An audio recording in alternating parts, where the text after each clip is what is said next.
Hi, Bill here with 30-Minute Woodshop. Thanks for joining. Today I'm going to walk you through how to change the conveyor belt on a Performax 1632. Now, I picked this up used, got a great deal on it, but like anything, it needs some work. All right, it's going to need a new belt because this thing's actually got a folded corner. It's in really good shape, but you know, it's got to get replaced. I've done a lot of cleaning on this thing. The motors work great on both the conveyor and the sander, so I'm good to go there. There's really nothing really wrong with this machine. Now I will say, I looked at the motor, it's actually a lease and made in the US back in '98.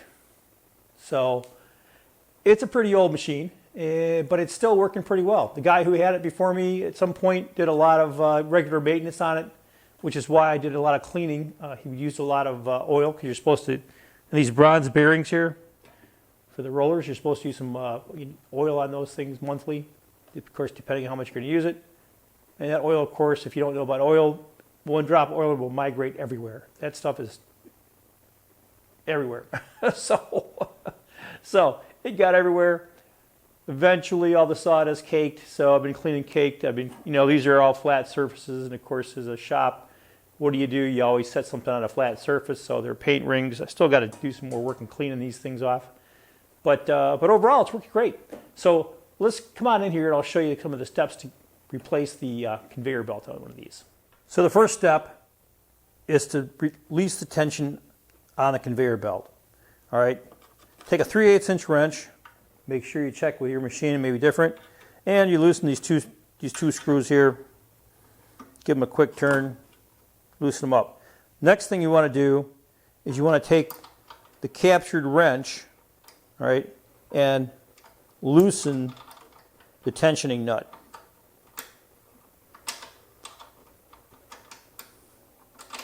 And once that gets loose enough, you can just spin it off by your hand.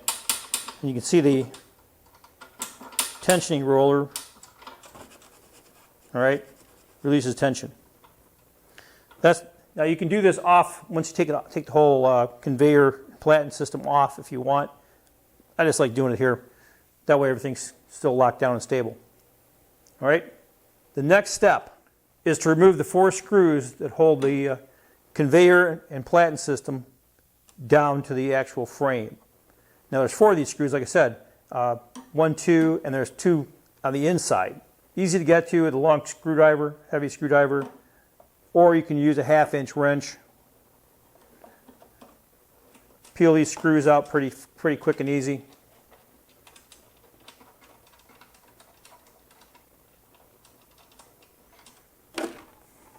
And with 4 of them out, all you do is lift the platen off, or the conveyor system off, and you're ready to go. So let me finish this up. We'll pull it out and start changing the belt. With the 4 bolts free, the conveyor assembly comes out really easy.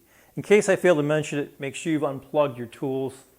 Never work on any power tool unless the battery's removed or the power cord is unplugged.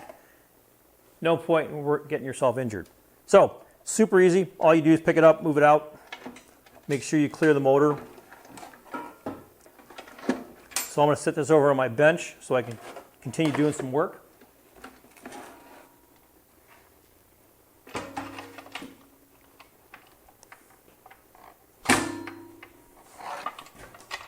With the tension roller released, all right, and you can do this on the bench right now if you want to do that. I did it earlier. To do that, remember, loosen the screws on both sides, use the captured wrench, reduce the tension, pops out really easy. Now, super simple.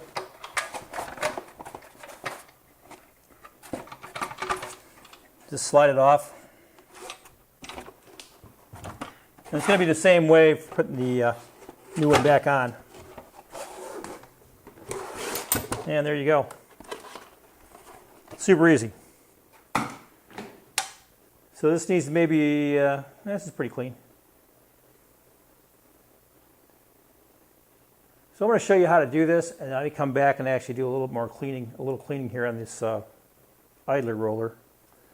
And the drive roller dry ruler feels pretty good. So if you're going to take this off, make sure you inspect everything. This has actually had some rust on it at one point. I may even sand that a little bit. But let's keep walking it. I'm going to show you how to put this thing back on. So the sandpaper comes usually in a very tight roll. All right, so getting this thing on is tough. And the other thing is, most of these are directional. So you have to make sure you get this put on in the correct direction. And it runs from, in my case, from left to right, because this is where the motor is. If you think about it, this is what drags it through the sanding. So you got to make sure you look on the inside. Now you can buy a bi-directional sandpaper. All right, this is actually sandpaper. It's 100 grit sandpaper. But you can buy bi-directional sandpaper or bi-directional conveyor paper. I'm going to check this because I want to make sure that I get this on correctly. There's no life, by the way, if you... oh, come on.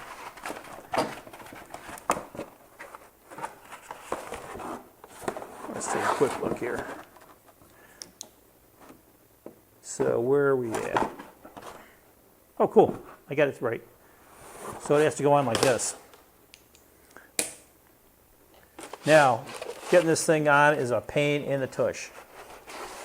Only because it's been folded for so long.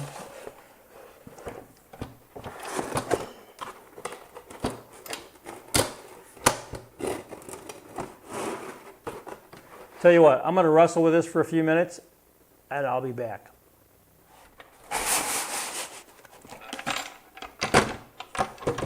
Okay.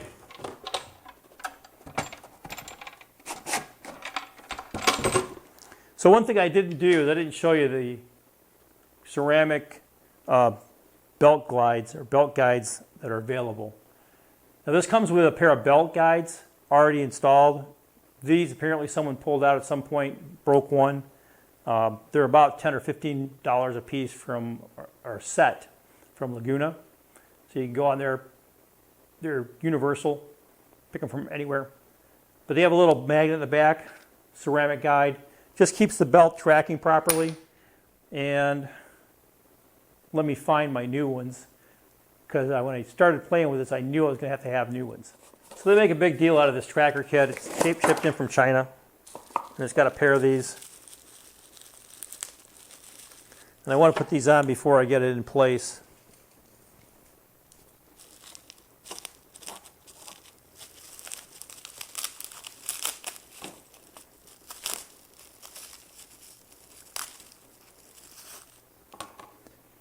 And if you hold these up, you can see they're almost identical to the existing one. A little bit of difference. The centerpiece is a little bit deeper, so it holds the belt a little more. But it has the same kind of guides. A little bit heavier too. I'm not certain if that's good or bad. I think it is. I think it's good, but we'll see. So these go just inside here and just inside on this side. And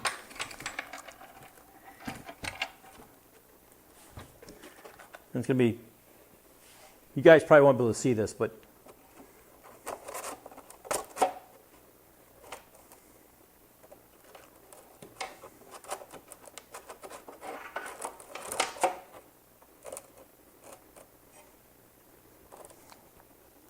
they fit right in.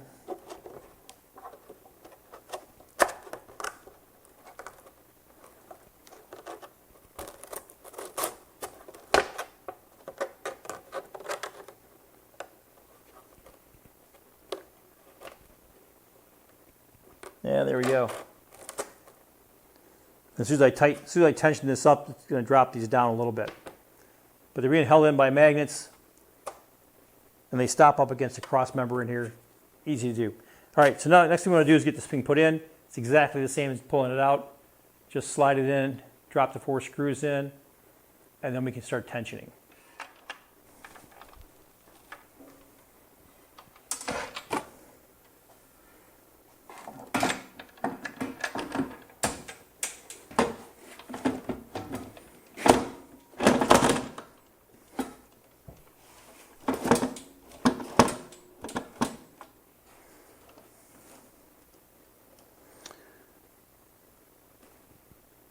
All right, in place, we just got to put the 4 screws in. We'll be ready to start doing some tensioning and tracking. Okay, not a ton of wiggle room in these. I got the 2 back ones in. A little bit of oil. These holes are pretty tight, so if you don't get them right on, you have to do a little work.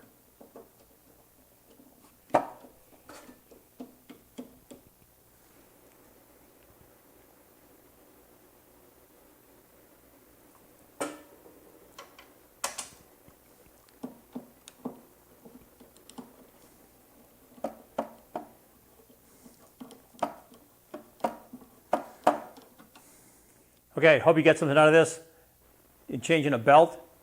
Now, do we have to do tensioning? I'll do another video on tensioning and tracking, but this gets you the belt on, and the rest of it's pretty easy.